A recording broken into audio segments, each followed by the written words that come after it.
So it's a kind of ilham where you're given the ayah that has an answer to something, a problem you didn't know was a problem, because it's not like dua where you're asking for the answer to the problem. That led to my rediscovering Ibn Arabi of the Futuhat, not of the Fusus. Taqwa is in the root sense of being aware of God. Waqiya, to be ittaqallah, to be aware of God. The guide is always love. Love is what takes you where you go. The fitra is that ilham that leads us where we're supposed to go. So love, like Iman, is deepened by these crises and tests. And yet, if you can imagine our wajh al-khas, our connection, our face that's always turned towards God, they're all in that linkage of light, that thread of light that connects us with al-haq. If you have a sense of how big al-akhirah is, the barzakh, all that goes on beyond this world, then you're not going to be despairing because of something that happens in this world. And every arif will tells you that, to siru fil ardi fandru kayfa kan. Just travel through the earth and reflect. And I love this word fandru, because nadar is both seeing things and then reflecting on them. I felt. Asastu nafas al-Rahman min al-Yemen. We'd call it a cinema, a movie, that we're living this movie that we think we're creating, but we're in the midst of a movie that God's projecting through us. I'm talking about appreciating the times in life that put us in that night where we suddenly become aware of nafas al-Rahman in its infinite splendor and glory and beauty and intimate connection with each soul. ترى أعينهم تفيض من الدم مما عرفوا من الحق. That's the key part. تفيض من الدم مما عرفوا من الحق. That is, I've had so many experiences like that in so many places.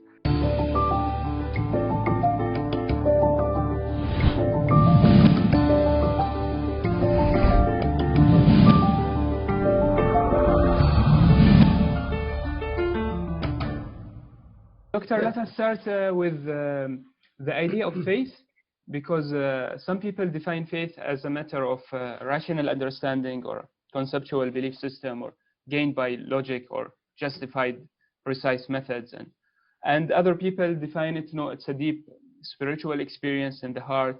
It is a continuous question towards knowing God more and understanding reality in an unending journey. So between these two dimensions, how we can see faith? It is something that a person discovered in life, or first of all, I loved your second definition. I couldn't agree more.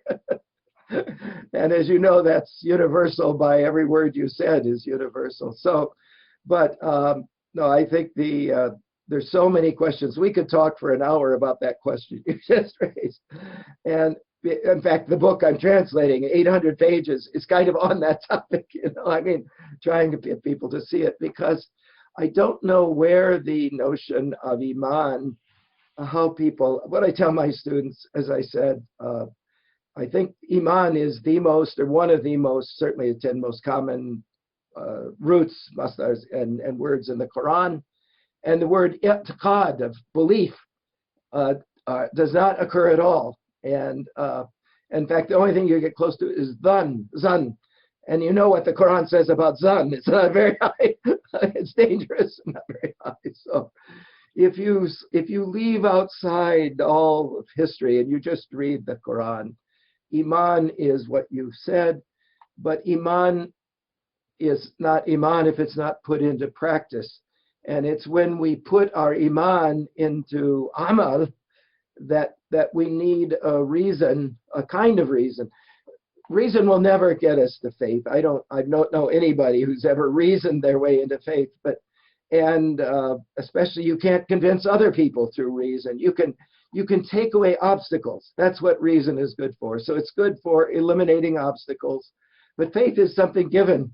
It's what Ibn Arabi it calls the ilm al-mawahib.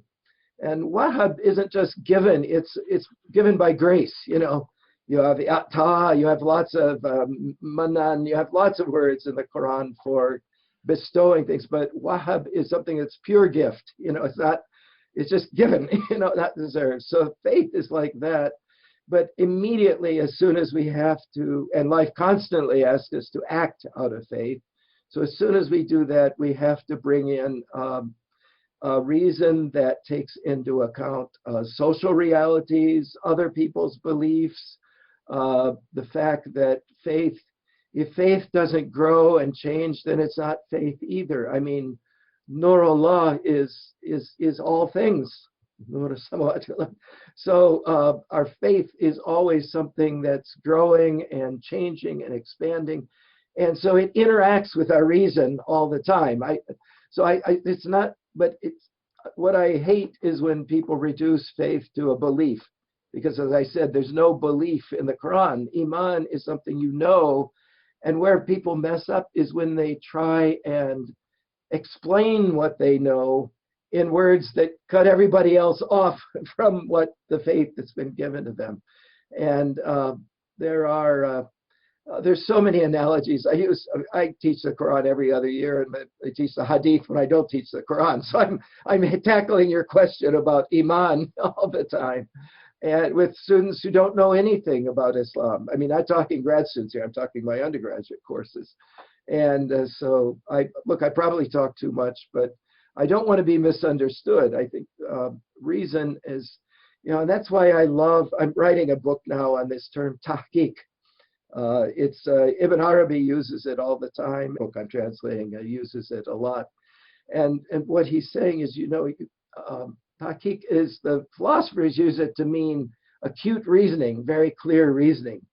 But in the Urafa, if I can use the Iranian, Irfan term, tahqiq is both spiritual and intellectual. And it's that way because in this world, we need our intellect and intelligence to operate, to work, whatever we do, basically, whatever our profession may be, but everybody has marriage, they have friendships, they have love, and so forth.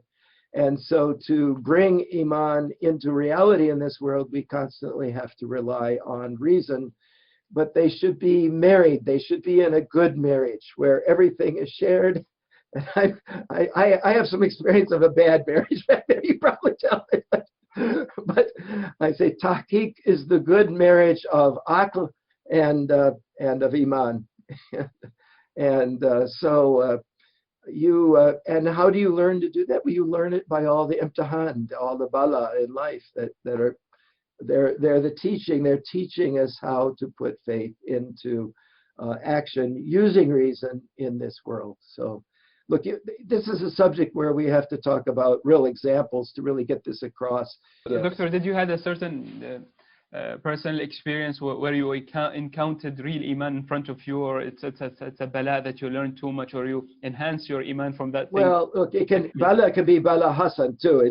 Bala doesn't mean bad things, and imtihan aren't bad things. But when you said that, I remember when I got married very young, because I lived in a farm in another era when people married out of high school. So I was like 18 or 19, and I drove with my new wife down to Texas from Illinois, where my grandparents lived. And I had two amazing experiences during that time. First of all, I was driving through the real backwoods country where my grandfather used to take me in his Jeep when he was delivering the mail. And I saw a couple, and we stopped because my wife was an artist. She liked to sketch things. He said, "Here, stop here." And so while she was sketching this old couple rocking chairs in their porch, I was talking to them, and I realized that I had never met. I remember the woman more now because that's a long time ago. We're talking 50 years ago. So, but I remember just thinking, this woman is extraordinary. She's like, I don't know, it's like she's from another world, not from a book world, but I mean another culture, but from above. And then and the thing was, I'd never heard of Rijalul Ghaib, I didn't know these words. This was like my first encounter with someone who afterwards, there's no question, but I knew this, and my wife knew it too. And then my grandmother down there was very church-going, and down in these backwoods, like out of the movie backwoods people. Not bad, very it's just pure iman, but in a very unintellectual way. You know, just whatever. She wasn't concerned about belief, but about. So she took, and the person they had preaching that day was not a official pastor. He was somebody who wanted to be, but thought he wasn't educated enough to be a interpreter of God's word. And she had him over for lunch after the service. And both there again and at the lunch, it was like he was speaking as though you could say he was channeling Jesus. I mean, not the Jesus words from the Bible, but the reality, the haq, the hakika. He was, everything he said was coming from that Isawi state. And absolutely untrained in, you know, he didn't Hebrew, Greek, Latin, you know, nothing. I mean, the Baptists, they're like, they don't think much of education anyway. But he was the most I had so much experience in my life. You know what Hafez says about mullahs, you know, that kind of thing, you know. Well, I'd seen a lot of preachers like that in life, you know, so you almost expect them to be, you know, got the Abba and everything, you know. So this guy was so much the opposite of everything that I'd ever seen in that official religious capacity. And my wife and I had said, we both told him, don't go to seminary, don't go to school. You've got more than they'll ever teach you there. You know, you've got it in that iman inside you. And so, and later on, years later, I began to read about walaya and awliya and things like that, you know, and these you could say were the first two undoubtedly awliya Allah that I had, you know, had run into in my life. And I never forgot that, because a few years later, I went off to Morocco right after I graduated and traveled all over Morocco. Was studying Arabic, but really I was studying Morocco and Islamic culture for the first time. You know, and Morocco is one of these places, a bit like Oman or Yemen, that at that time it had stayed, despite being colonized, it's like there was a superficial, westernized elite. And then everybody else lived the life they had before the French came, which was only after the First World War. And so it was my first encounter with the traditional Islamic society. And so people would come up to me, or we'd be walking through the streets of a city or a Berber village, and people, and I'm not talking about diafa, about hospitality. I'm talking about people who, oh, we know what you're looking for here. And sometimes they would talk, because I had my wife with me. Often the men would only talk to me when she wasn't with me, you know, for just the traditional adab and all. But I got used to, you know, there's this word in English, serendipity. I'm trying to think what the same word would be, but in a way, it's like ittifaq in the good sense, you know, like when you just, it's not really accidental. It's accidental in the spiritually positive sense. I don't know what the right word is. We say tawfiq usually. Well, tawfiq, but I often associate tawfiq with a purpose, but this was more accidental, you know, these encounters with people. Kind of what like Ibn Arabi describes in his Ruh al-Quds about his childhood in Andalusia, or his youth there, and the people he would meet. And so I didn't have the words, but I knew the reality and encountered the reality of these people, if you could say. So, you know, there are two ways that we're brought closer to God in life, if I could generalize, but we're brought there through these imtihans that strip away our ignorance that we thought was knowledge. And that's not pleasant at first, but it's unforgettable. You never forget those kind of imtihans, of tests. And then there are these accidental encounters and connections that make you realize that that we're, you know, the Ibn Arabi folks have this word hadarat, the hudur. Well, it's Ibn Arabi. Hudur is the word he would use, you know, huzur. That that when you're in their presence, you're in a different kind of huzur, but you're in the huzur of asma that you hadn't known before, of the divine qualities. I'm not talking about earthly qualities, but divine qualities. And I don't know, if you ask me, how did you end up, as some people do, how did you end up doing what you do? Literally, Allahu Alam. Not I don't know, because all of the things that I do grew out of these encounters that weren't planned, but they just turned up at the right time to go to Morocco. And then from there, I went on to study in Strasbourg. I was supposed to go to Cairo, but they raised the tuition tenfold. I didn't have the money. So I went to France. And all my friends were from, I must be a group of about 20 Arab Muslim friends who I've never lost touch with or lost sight of. And each of them was kind of like a gift, kind of a different, because each country, from Mali and Mauritania all the way at least across to Pakistan and everywhere in between, all the Arab countries in between. So every country has its own culture, its own, and what brought them to study in France was different. So I don't know why I ended up talking like this about your question, because I was going to go to the more dramatic cases, but when I woke up in Marrakesh and heard the azan the first time at 4 in the morning, it was summertime, so it was pretty early, 5 in the morning. To me, that is like, hearing that azan was like a key, or it's like parts of me were opened up. It was like a fat at that time. It was like, oh, I'm home. And I tell people that when I go back to Morocco or talking publicly, I'll just say, well, this is where it happened. This is where I woke up.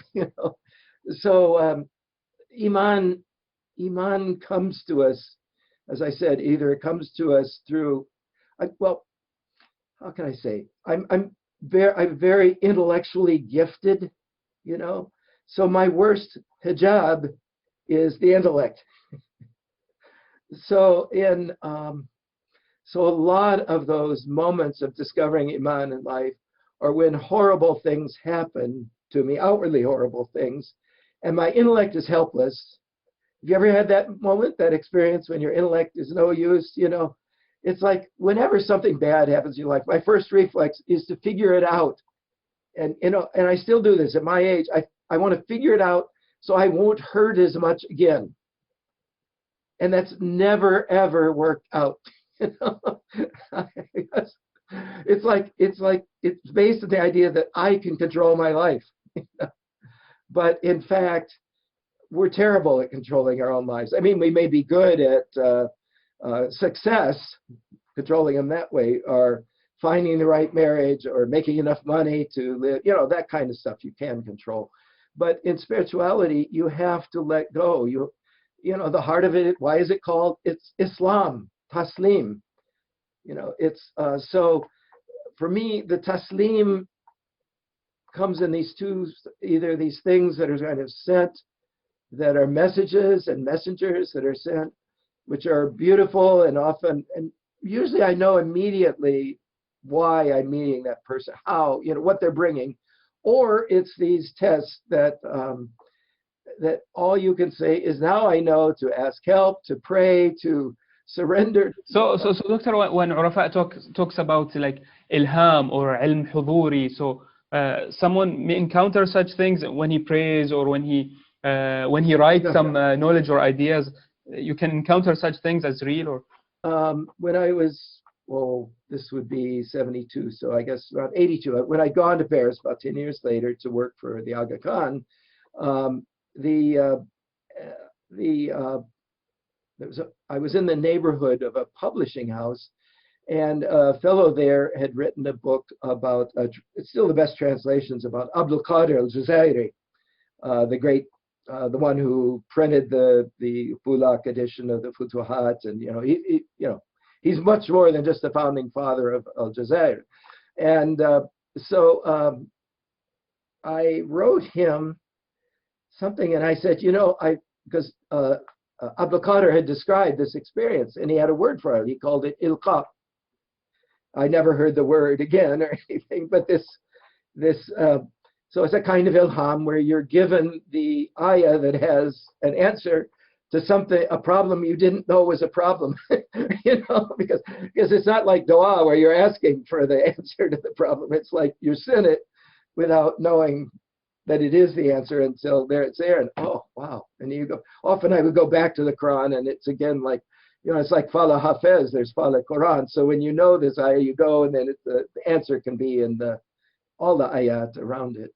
And that's how I met Michel Shutkevitz, because he wrote back to that and said, we're in the same neighborhood. Why don't we have coffee down at the corner? And that led to my rediscovering Ibn Arabi of the Futuhat, not of the Fusus, and to decades of collaboration and friendship. He just passed away this last year, so Sidi Ali. So Ilham is far more, when people talk about the Nafs al-Mulhama, they, what it says in the Quran, it says inspires in us, was it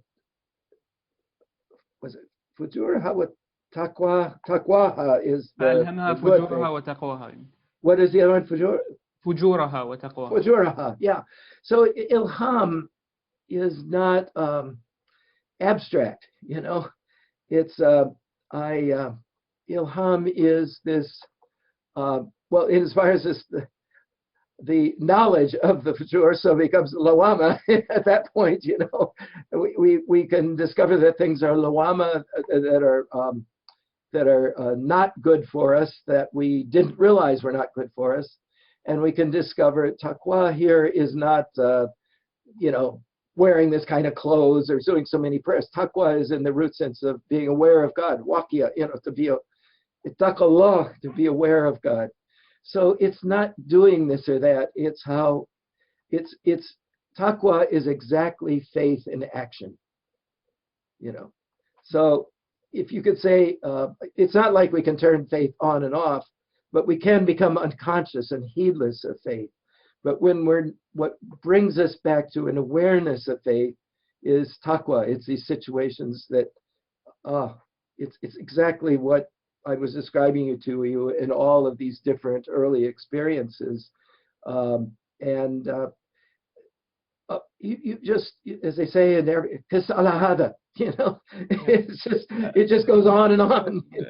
In the Sufi tradition and literature, we find a great emphasis on the idea of love. So here, where is the place of love in relation to faith and iman and taqwa? So where is the centrality of love? Because all they're talking is about love. So there is a great connection between faith and love, and maybe also in your experience in life where you find them. There is a marriage between iman and hub. Well, if I was ever going, I often told people over the decades, if I was ever going to get a ring, and inscribe something on it in English, it would be Hubbul Amal, love and work, because growing up where I grew up, I discovered that, of course, technically we call it riyadat, but I was given the training, riyada is training, it's like in the gym or whatever. So my father wanted me to apply that riyada to making his farm succeed. He had a very dunyawi idea of it, but by training me that way, I then had the ability to put into practice academically, otherwise, a lot of hard work. But the guide is always love, and in the book I was reading, it always talks of the book I was just translating. It starts off with Shariat, Arif, Tariqat, Marifat, and Hakikat, but the truth is, love is what takes you where you go, and the problem is that it's not, the words have gotten so associated with romantic love, which is part of it, but it's funny you should ask that, because what I'm going to be doing in my Futuhat seminar next year is the chapter 178 in the Futuhat on the Bab al-Hub or Mahabba. So, but it's like, how can I say, I mentioned, imtihanat and kind of ittifaqat or just chance encounters and teachings. But of course, what ties those together and keeps everything going is love is the fitra. The fitra is not annoying. Fitra is that ilham that leads us where we're supposed to go. And time and again, I mean, what makes people doubt their iman or doubt their fitra is when they're very unhappy, when either something has happened badly to you that, destroys your hopes, or you've done something that leads to something bad. It can happen to someone else or something, but it's like unhappiness in that severe way looks like that's when we start doubting love. We start doubting ilham, inspiration, and so forth. And what I was going to say about that, your questions always send me in different directions. I have to decide which one I'm going to put into words. But so that doubt is what deepens our faith. I mean, that's something I need to say as well, as if we go through life for a long period where everything happens that's miraculous and filled with karamat and filled with amazing friends, and it just, there are points in life where we are in that state where, as Ibn Arabi says, we're carried. We're not walking, we're being carried on the path. But if we do that all the time, tell me, what happens to you when you're in that kind of state after a while? Will you tell me? You feel nothing special is coming for you, no new experiences, no real experiences. You get two things. Boredom is the first stage, but also your nafs takes over. Ego. You don't even know it because there's, the nafs al-amara. I mean, not the nafs al-muhimma. So it's so love, like iman, is deepened by these crises and tests. And it's interesting that I started talking with you about people that I met who didn't have, well, but mostly didn't have a lifelong connection. And yet, if you can imagine our wajh al-khas, our connection, our face that's always turned towards God, they're all in that linkage of light, that thread of light that connects us with al-haq. And so love is always, love in fact is the perfect example of what I said at the beginning about the connection of faith and aql, of intellect and intelligence, because whenever we get in trouble in love, or we ruin it, or sometimes of course things happen that cause that problem, but I mean when we get ourselves into trouble, it's because we did not act according to our intellect, what it was telling us, because the nafs al-lawama and the nafs al-mulhama, they're a kind of faith, they're a kind of light, but again, it's our intellect, it's our intelligence that says, go here, don't do this, do that, don't go there. And what I find is that if you have a certain level of faith, degree of faith, and if you're going to be around people who are interested in religion, as you are in your school and so forth, and your marriage and all, it's hard to learn the lessons of bad decisions, because the intellect already is telling you, I shouldn't have done that, or I should have done this instead, or whatever. But the more we rely on our intellect, the more we get, as you said, we get either this kind of self-satisfaction, ghana, which can take the form of boredom, it can take the form of extreme confidence, of erratic or evil actions. It can take many forms, but it's when we begin to count on ourselves rather than counting on Allah. And living with a growing ego instead of our ego grows, So you've taken the first step, as far as I know, the biggest step in life that one can take, I only speak from experience, it's kind of half joking, but is to get married and have kids, because that the having kids part is important, not because religion or somebody else says so, but because they won't let your ego take you over, because theirs is so strong. They're always attacking your ego, in love, they have no desire, so learning to use our intellect for i'tidal, which is really, it's an everyday term, moderation or balance, but it's really, people, when you say adl, people think of government and justice and all, but in everyday life, i'tidal is the test. Can we keep that balance? And in the face of all of the egos of spouses and children, and if you're a boss, your employees, if you're an employee, your bosses, can you maintain that i'tidal, that balance? There are other words for harmony. In what? Insaf. You can add all the Arabic words here. I appreciate you. Yeah, I appreciate letting me mostly do it in English, because balance or harmony are they're Iman in action. If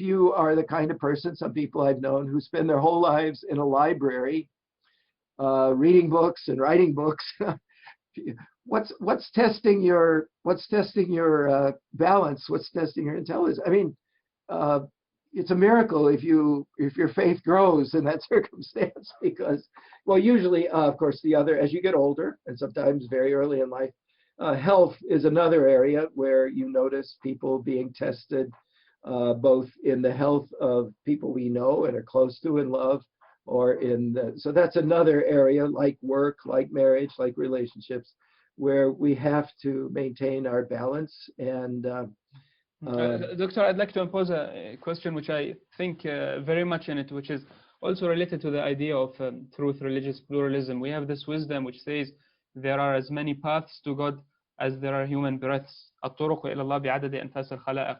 So yeah, can I've seen that in Ibn Arabi. Yeah. So how you understand it, or can I claim that whoever seeks truth, seeks God with sincerity and a pure heart, and God will guide him to the path of fitra, path of wilaya, path of true faith, whatever is color, religion, sector, country, society, because the sacred texts and the light of the fitra is there for all different human beings. So this claim, and more, I would answer that question quite differently now at my age than I would have 30, 40 years ago, because it's really not an intellectual assertion. Whether you take the name Al-Khaliq or Al-Bari or any of the other Asma, and call them Asma al-Husna, but it's Al-Mumit, Al-Mudil, all those. The Quran explains the answer to what you've asked again and again, if you can read the Quran from the big picture, from the fact that if you think that the relationship between our actions and their consequences in this world and the next world is one of, here's some rules, and if you do right, you'll be rewarded. If you do wrong, you'll be punished. Then you can't get very far in life. There's nothing wrong with someone who leads their life that way. Inshallah, they will not do a lot of bad things, but they won't learn much either.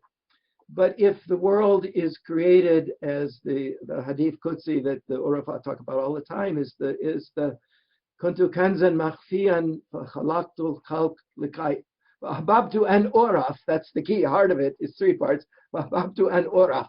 I love to be known personally. Uraf isn't like knowledge with your intellect. It's a personal acquaintance. Khalaqtul khalq likai uraf.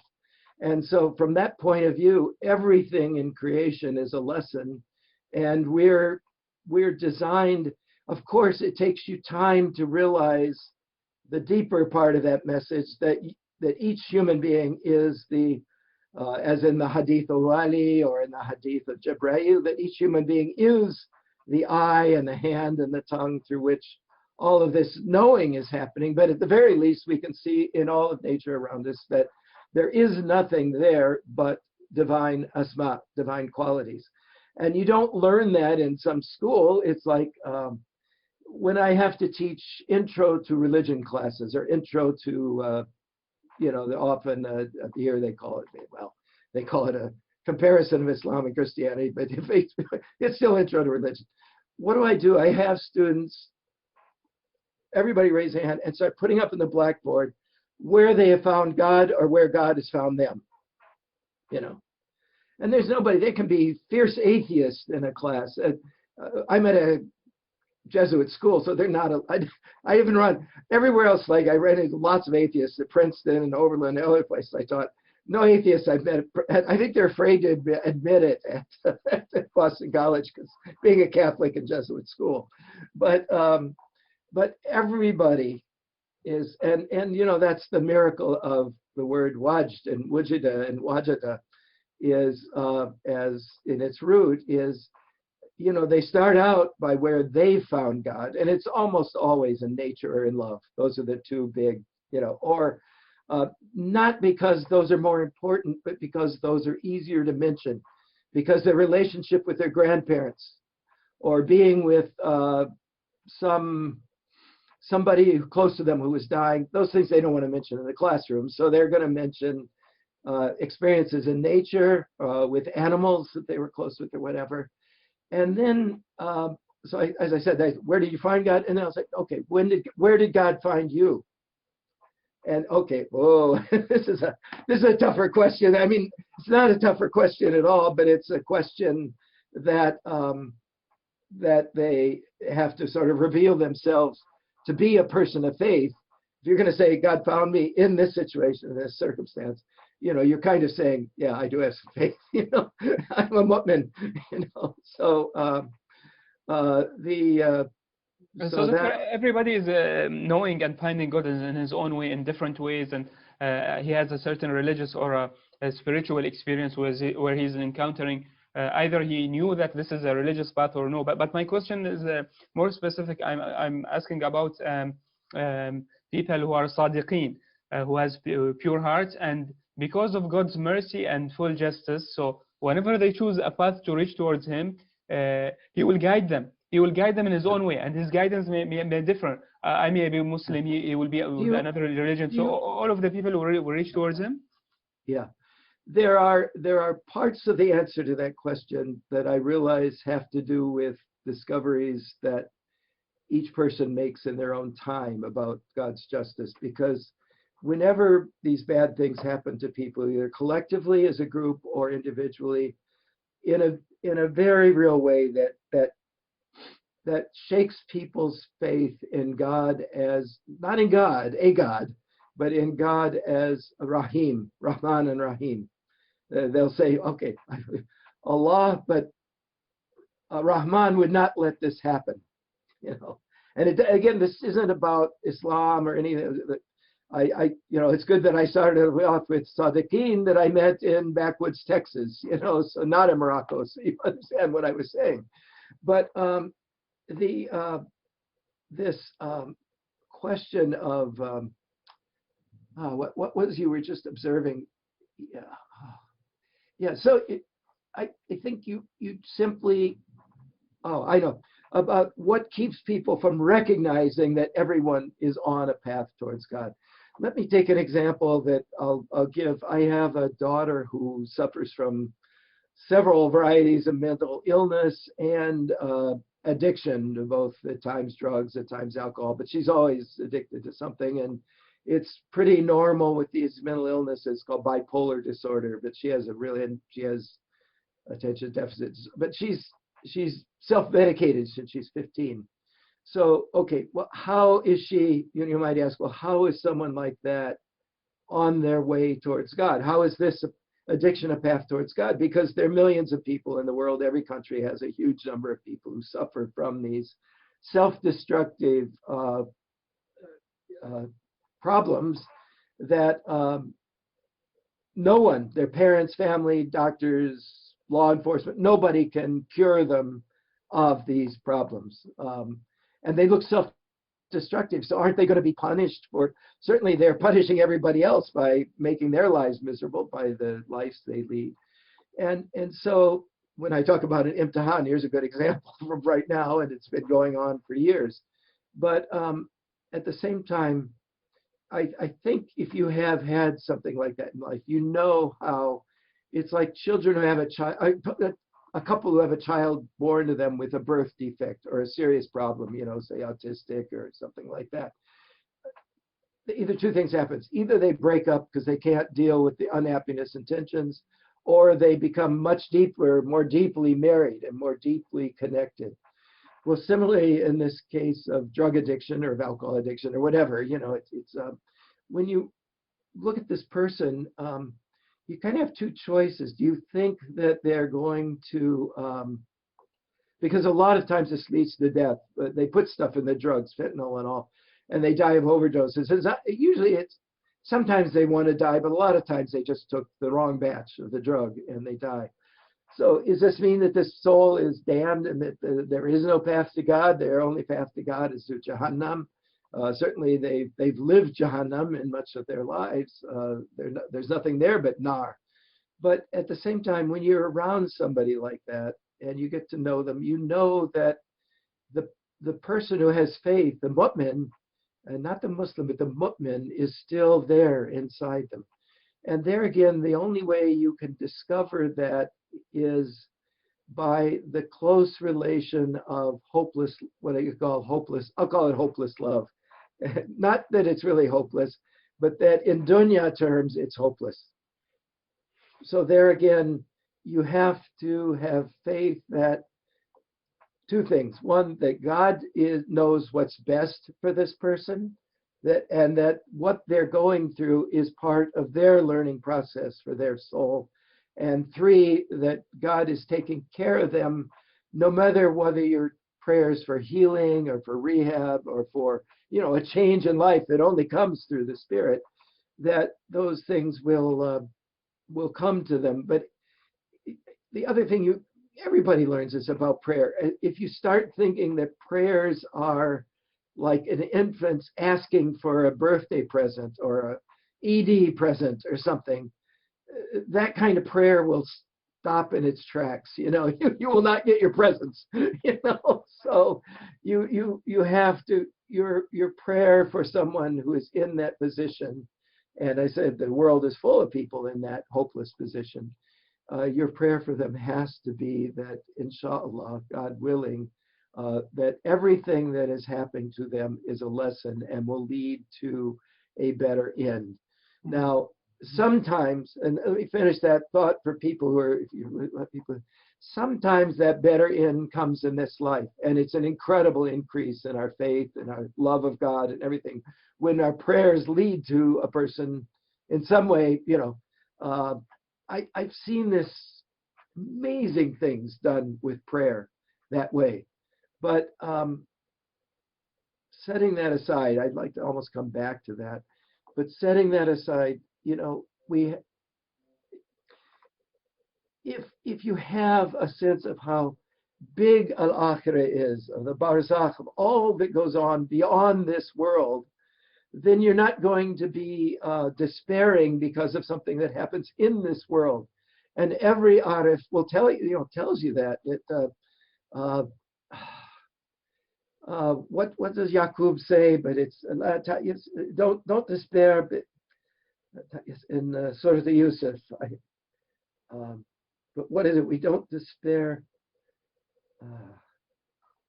So what do you mean? You can say it in English, or? Well, it's don't despair in God's something, love or plan for you.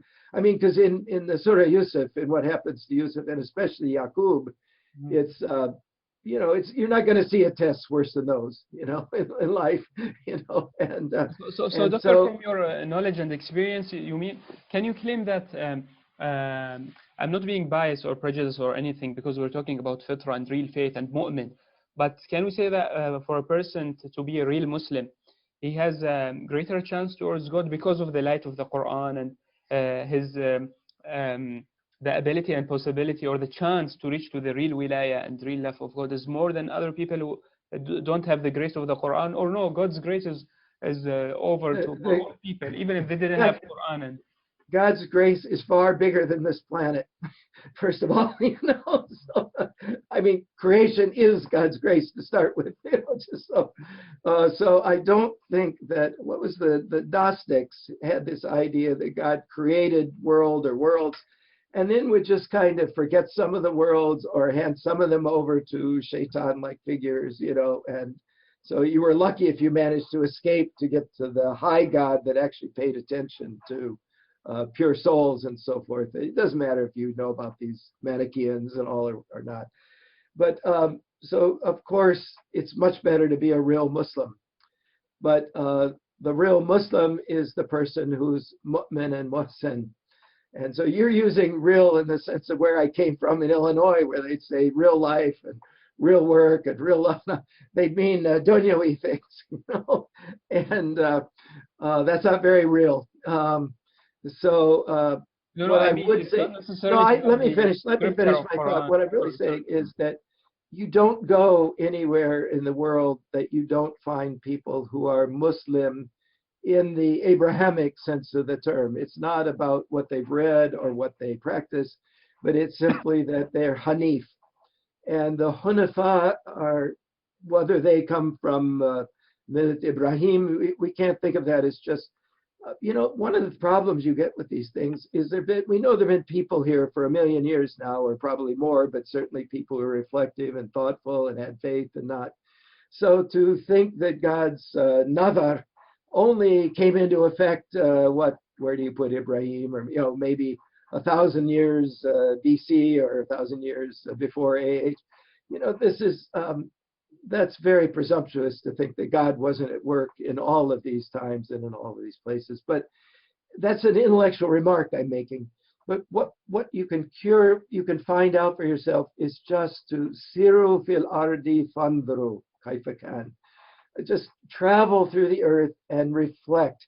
And I love this word fandru, because nazar is both seeing things and then reflecting on them. Nazar has those two sides for it. And the Quran tells us 14 times, travel through the world and see and reflect. And so the answer to your question will be what you discover when you travel and reflect. I can only give you an answer based on my experience, but look, my kids say, Dad, why are you so into religion? Where did you get all this, from? I just point up, I'm not going to talk about my history and where I traveled or whatever, because they have what they have. It may be far better than what I have. But let's go back to your question, the paths to God. What we don't, another thing that I would do if somebody asks, how does that question work, is on our campus, we have a copy of the Labyrinth. For a short period in Gothic times, medieval times in Western Europe, the big cathedrals, they would have a labyrinth when you went into them. And it was a long ziyarah. People would come the equivalents of hundreds or thousands of miles to do this ziyarah. And when they got there, before they could go to the altar or to the crypt, whatever the spiritual, qalb of it was, they would have to go through this labyrinth. And I don't know whether you've ever seen one, but you can look up the Labyrinth of Chartres. There's Chartres, but just labyrinth, and it's one of the most famous ones. And the labyrinth takes you 15 minutes to walk through it, even if you're alone, because it fills a circle.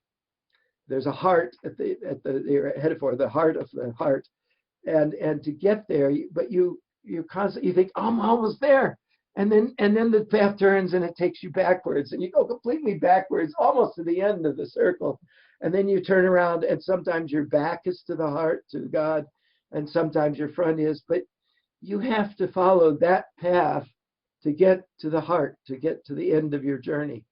And as you're doing that, traditionally when people had to do ziyarah that took many days, what you're doing is kind of portraying when you were too hungry to go on, when you were sick and worried you might get died, when someone in your caravan lost their life, or you were attacked by bandits and you thought you would not, all you could do is pray. So each step there is a step in that path, which sometimes looks like it's going towards God, and sometimes looks and particularly feels like it's going away. And the thing about all that is, again, this is an abstract. I'm trying to give a lesson that each person can apply in their own way, because I grew up in a world with, I could say my father and my mother had very different religious backgrounds, but they're both great people of great faith. And so I was often forced into religious activities and Sunday school and things like that. And especially when they took me down to Texas, where my mom was from, it was like this Baptist thing that I hated, had no affinity with at all. And so I kind of grew up with a suspicion of hypocrisy. You know, the problem with people who say, I'm religious is munafika. You know, they're unconscious, but religion is being like me, and if you're not like me, you're a kafir, you know. And so I grew up very allergic to that kind of thing. And for me, it was very easy in the Muslim world to practice everything, because I wasn't particularly concerned with who was a munafiq and who wasn't. I knew I was, you know, I knew this was, my heart was going in this direction. But I look at my life, I've met, and you've met, plenty of people who are, let's call them cynics rather than hypocrites, but people who are cynical. They're look, if somebody's a cynic, it means they have faith. They're not a outright kafir in the sense of somebody who's destroying people's faith and all, but they're just, they don't quite, their belief is not in sync with their faith. Let's put it that way. They don't have the belief that should flow from faith. And so you're raising questions that I can answer in this format intellectually, but I've had a long experience of this truth of what the Quran says, of traveling in the world. If you don't travel, if you're locked down, I think this, you know, when people did Khulwa, I'm sorry, this is a COVID reflection, but when people did Khulwa, they did it with a sheikh nearby. They did it with someone praying for them and watching over. If you read what Ibn Arabi says about how the sheikh should be always in and around the murid, because if you just are alone, your nafs can take over so easily. And not in bad ways, because you can't do anything to other people when you're alone, you know, but you can go off the reservation, you know. And so so Khulwa, in the sense of being alone with God, I love that Naqshbandi slogan, you know, Khulwa dar anjuman, you know, because that's what we're all striving for, is Khulwat, to be alone with God, but in society, so that the lights that we meet and the lights that we convey are palpable to people, and have and people can correct us. It's very hard to go astray when you're if you're surrounded by people who say yes. That's the worst recipe for evil. But we all know the politicians we're thinking of. We say that, but or the wealthy business people who are like that. But most of us, we're constantly being kept in line, kept in balance, and all by just the demands of everyday life and our people we're married to and our children and everything like that. So, Doctor, you always refer to the term nafas al-Rahman, and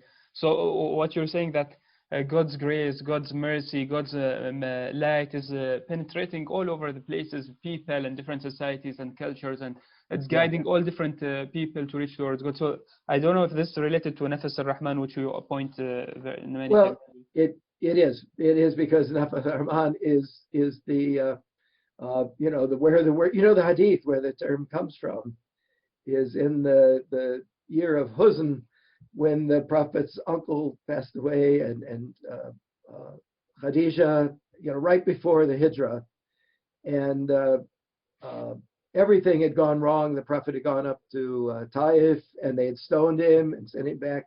That's the kind of lesson I'm talking about. It doesn't mean it's not a question of his test, but I mean, we have those moments in our life where we feel like we're being stoned, or where we feel like we're being we've lost the person who's closest to us and has been our comfort all through life.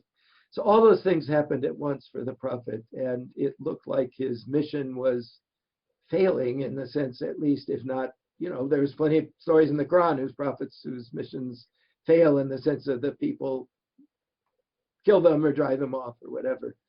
And at that point, he tells I don't remember who he tells the saying to.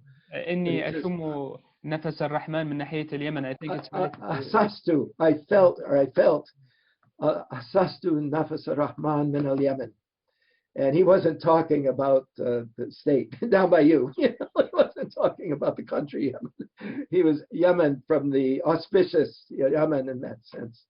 And then the next day, the first of the Ansar come to do bay'ah and ask him to come to Medina.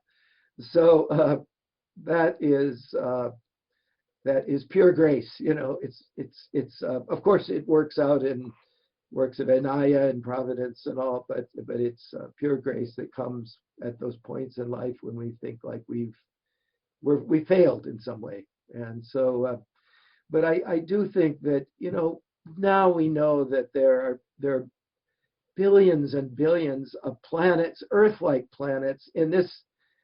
In the size and distance from their suns and so forth in this galaxy, and in if you take, and there's many galaxies as there are plus stars and planets in this one.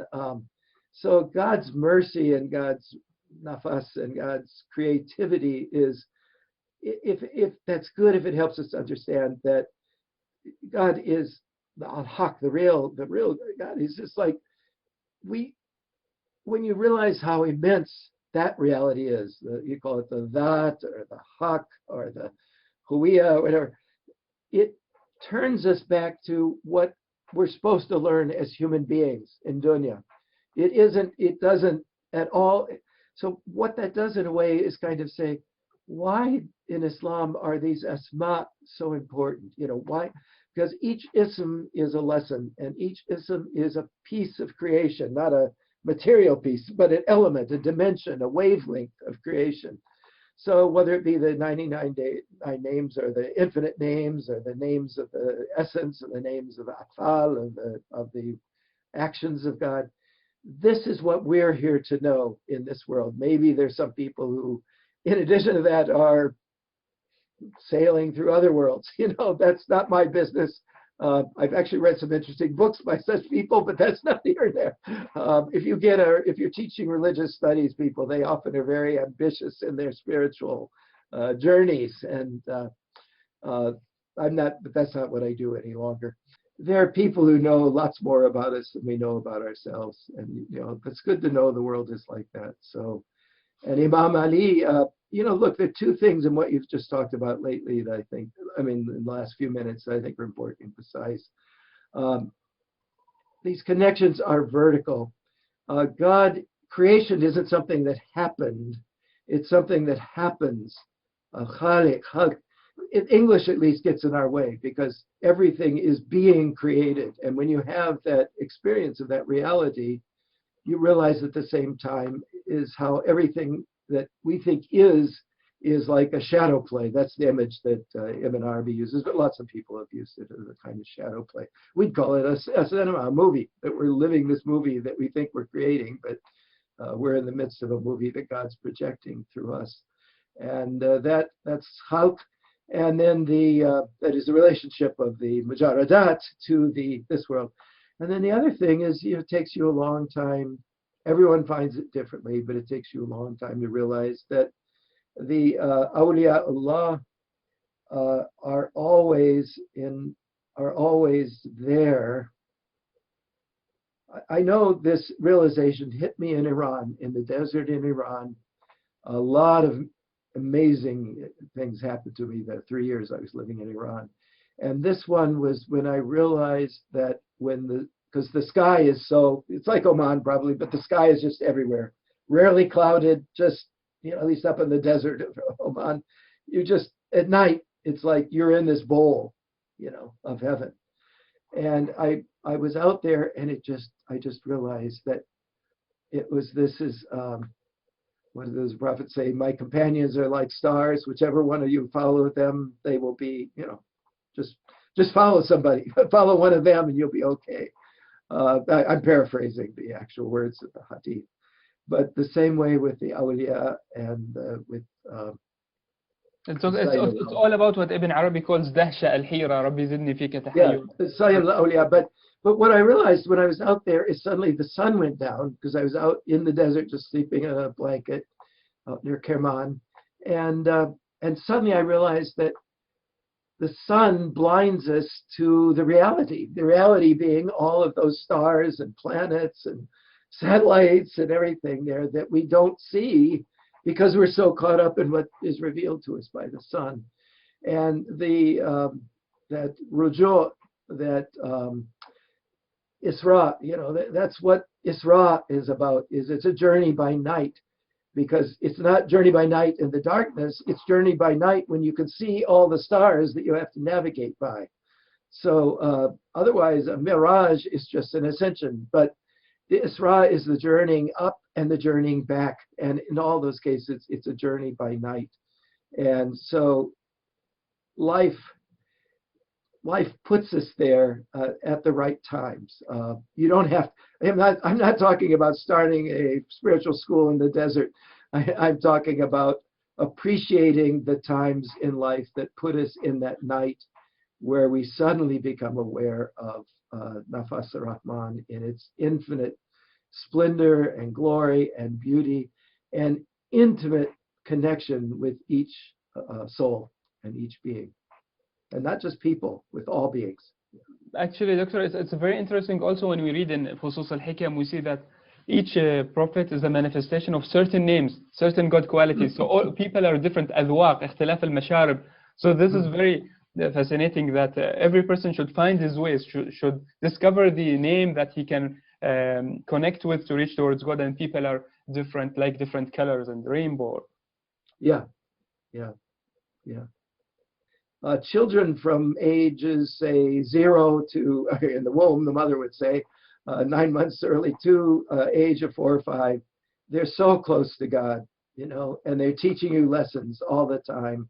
And then they go to school and they get taught the wrong lessons for 12 years or whatever, so lessons in dunya, but their akhirah lessons are those first 4 or 5 years. And they're not just there, above all, they're there to tell you things that you might not have thought or realized or whatever. And each of my kids, again, maybe I've had, they weren't special as adults, but they were very special as kids that way in terms of the lessons they had.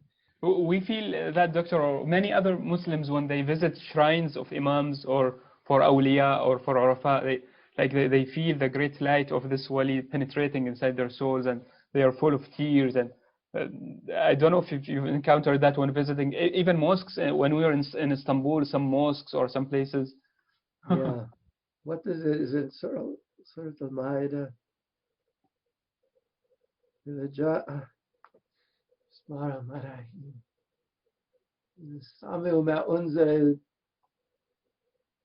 وإذا سمعوا ما أنزل ترى أعينهم تفيض من الدم مما عرفوا من الحق.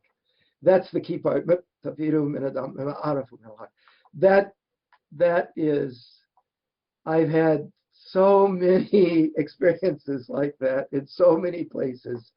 It would take me days and weeks just to talk you through them. And sometimes I knew it was ziyarah, and sometimes the place was a sacred place that wasn't marked, anybody met, but it was that way. The only time I ever got to Al-Quds and both Al-Qahira and Istanbul, all 3 of those places. I only went to Al-Quds once, way years ago.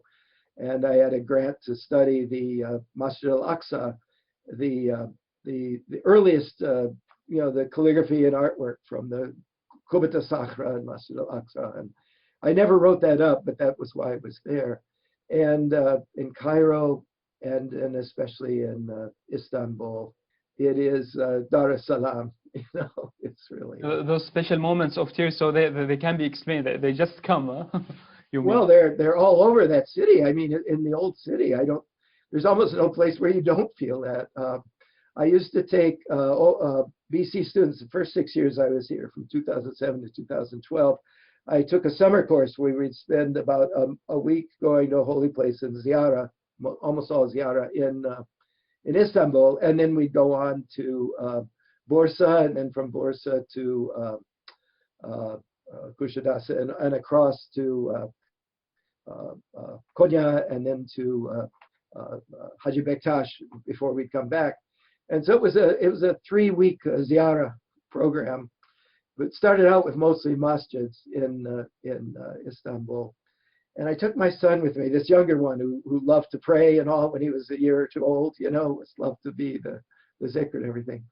And we went to the first mosque of the day, and the students got bored after a minute. I always pray when I go in and then tell them what to look at.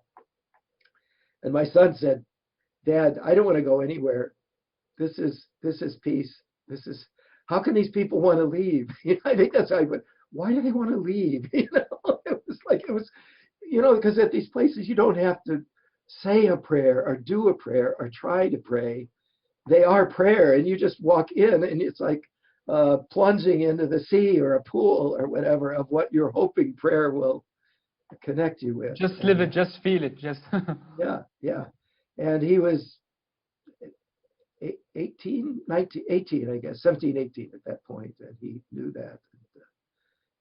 So, and he wouldn't call himself religious, but he has all the sensibility that you need. And Doctor, what about that Persian painting that you are always talking about in Istanbul, and you have a continuous religious experience with explaining all the mystical and Sufi theories from it? You remember it? You shared the painting with us. That happens to me all the time. You know, that's ilham, you know, because I'm not trained in that or anything. It's just that I fell in love with those miniatures when I first saw some. I don't even remember. I mean, but in Iran, they may have been copies, but it was like Persian music. I fell in love with it immediately, or like the Imam Ali.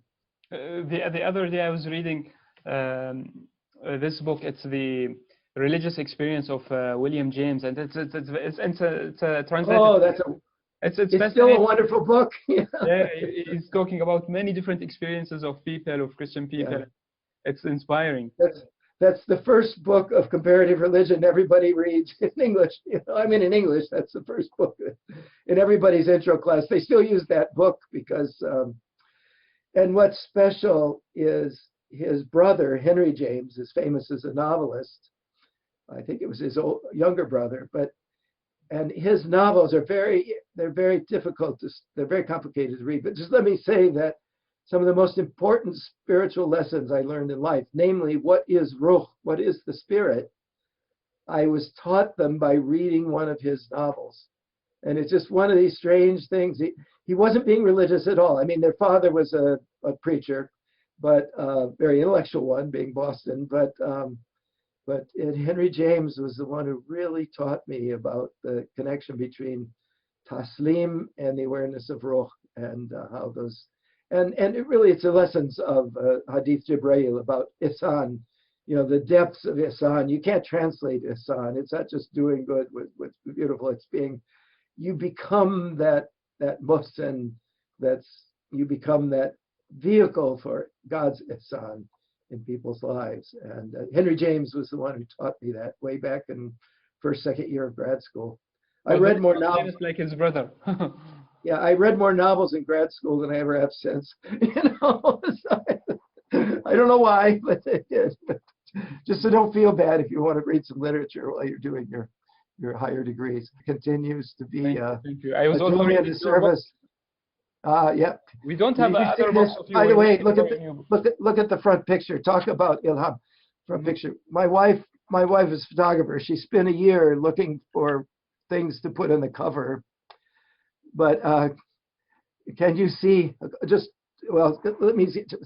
But notice that there are these trees. They're along the water of life, and you have you kind of have it coming out of Ibrahim, then Musa, then Isa, then the prophet, and then Al-Mahdi at the end, and then it just fades on into the life. So you have all of the Anbiya and the Ulul Azm, and it just sort of the water flows past one to the next, to the next, to the next. I don't know whether people catch that or not, but that was the purpose. So it's very symbolized. I didn't catch anything of that, so it's great. Okay, well, go back and look at it closer. All the prophets are existing here, huh? And think of, well, in the shajarat, that the hakika of each is above, and it's the dunya is the reflection of their reality. So you have the reflection in dunya of these haqa'iq, which are up there at the top, and then the reflections pass with the water of khalq and ijad, and all the rest. So okay, so it's a heavy picture. Thank you very much. I wish you a life full of knowledge, wisdom, and stay in good health, and stay. We're waiting for new published books, inshallah. Well, I told you this Burhan al-Haq. It's this is it, 695 pages. I've been working on it 5 years, and I've got 2 books of Ibn Arabi's that I'm coming out with.